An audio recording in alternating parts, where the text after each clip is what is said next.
Hi, this is Jason with GreenStar Productions. Thanks for tuning into my video, and in this one you're going to watch me take a resin printed miniature of the Greek goddess Aphrodite and some of the materials associated with her, and I'm going to make a miniature diorama out of it. Now the first part of this, I had to experiment with the bases. I decided to go with apple wood because it was cheap and I could get just a bag of small pieces of that at the hardware store for about $4. This first one you see, I tried pouring some blue and copper colored resin on the top of it. It came out fairly nice, but with the colors I'd painted the miniature, it didn't really work. Oh, and note for anybody that's watched any of my videos before, this is a new format I'm trying. I just take take videos at regular speed and then slow them down to describe the bits I'm doing. That second base was just some myrtle leaves that I'd set in resin. Now this, I decided to just go ultra mega simple with this one. I just took another piece of apple wood, sawed off a part, and painted the top black because that seemed to go really well with the. I didn't really want it to detract from all of the detail I'd managed to put into the miniature, which, as you see, even I have to say, I did a pretty good job painting this one. Down to like her hair, it's actually black with a mica powder on it that's called macro pearl. It's just intended to give it a bit of shine. I'm sorry for some of the camera work here. I thought it was in better focus when I was initially shooting the video. There we go. That's better.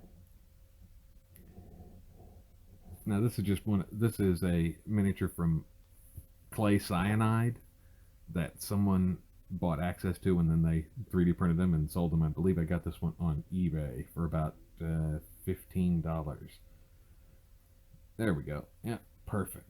Yeah, and as you can see, I just went for some nice contrasting high visibility colors, like an orange, the orange sleeves with gold powder for accents, and gold accents on the blue skirt and on her gloves and all of that.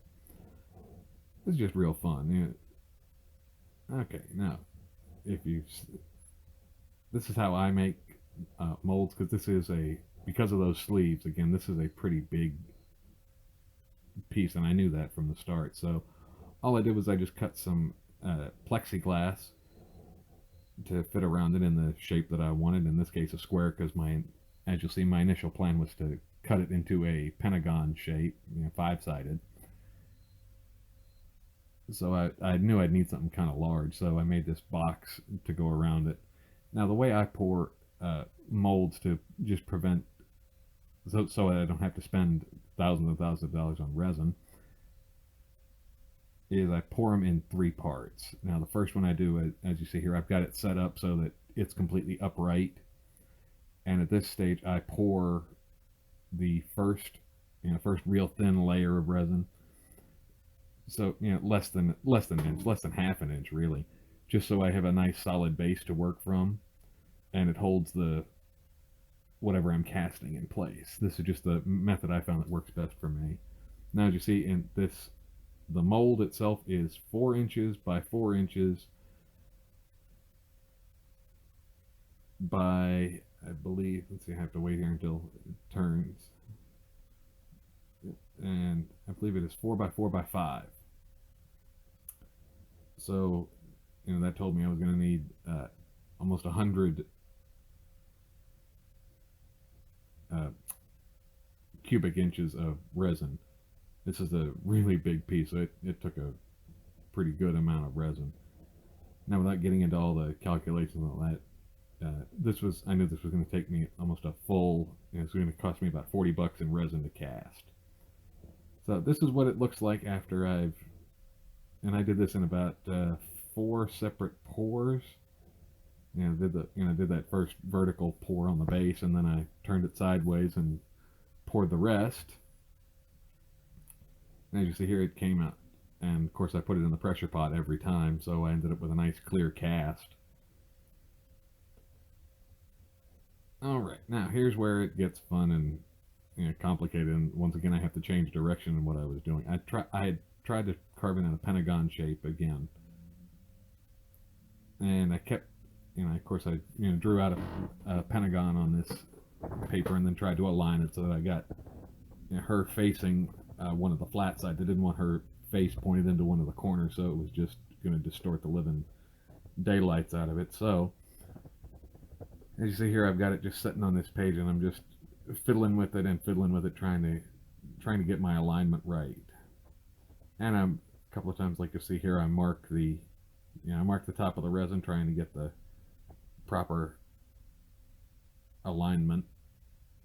And I kept looking at it, and I think to myself, I could do this, but it would take me forever, and I don't have a nice router table or a bandsaw or anything, so I'd really be freehanding this, and it was just too. Ultimately, I decided it was going to be too difficult for me to pull this off with the tools I have access to. So what I did was, as you'll see here, I just used an alcohol ink marker to try to do this shape, because I couldn't get that to fit right either. I mean, I'm pretty good at geometry, but somehow I managed to keep screwing up this project, so this markup. So what I did was, instead of running the risk of really messing up a piece like this, I just took off the alcohol ink marks and then polished it up and left it as a rectangle. Now, if you look real close at the base here, right along where the miniature is glued to the apple wood, apparently there was an air bubble or something present, because that's what that shimmer effect is. There was an air bubble that popped when I put it in the pressure pot.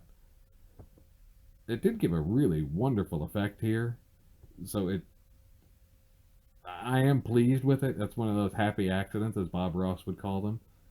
But technically it would be considered a failure, and again, that's my fault, because I guess I didn't seal up the apple wood enough before I painted it and then used it as a base. But I am pretty happy with the way this turns out. Now, there are a couple of spots here on the back that ended up being not quite the right depth, because I had poured a top coat on this. And really, this was a piece just for my own collection. Just wanted to see how intricate a piece I could paint, and then if it would make a satisfactory diorama. And I think it does. But I am going to go back at some point, and I'm going to grind down the back of the piece, and then I'll pour another top coat on it, just because that in pursuit of artistic gold. This piece currently sits in the windowsill right behind my desk. So every time I go to sit down at the desk, I can look at the piece and go, I still love this piece of that, and I still love this part of that, but I really want to, I really want to fix the back, because you just look through it and you see it all the time.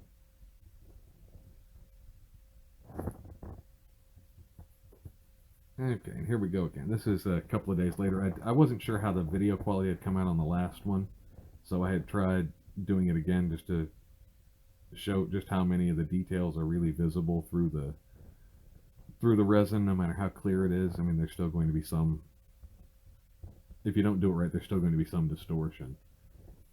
This is just, again, proof that if you do it right, resin will come out crystal clear, and you don't need to spend $8,000 on the really high quality deep pour resins. You can do this in thinner layers. You just have to make sure you use a pressure pot. You have to follow all the directions and clear it up right. Make sure you put it in a pressure pot, and then don't mess up. Continue to do that every time. Don't let your standard slip on one on a layer. Now, as you see here, there is a witness line present, but it's not very visible, even looking at it edge on like this, which just says that I managed to do this. I managed to do this right, and the temperature was cooperating with me on the days that I poured this, so I ended up not having a real humidity difference or anything, which can, I think that's probably what causes the separation in the layers. Again, overall, I'm really pleased with this piece. I love the paint job I managed to do on the miniature itself. I am a little disappointed that I couldn't make my original pentagon design work. I think next time, if I were to try this again, I would probably just cast it in a pentagon mold from the start. That probably would have been the easiest, smartest, and lowest waste thing to do. But given the materials I had at the time, and this is the second model like this I went through. The first one I bought, I ended up breaking. But that'll do it for this video. I'd like to thank you for tuning in and watching. Check out the links in the description below for my subscribe star and personal website and media links and all of that. And that's a wrap.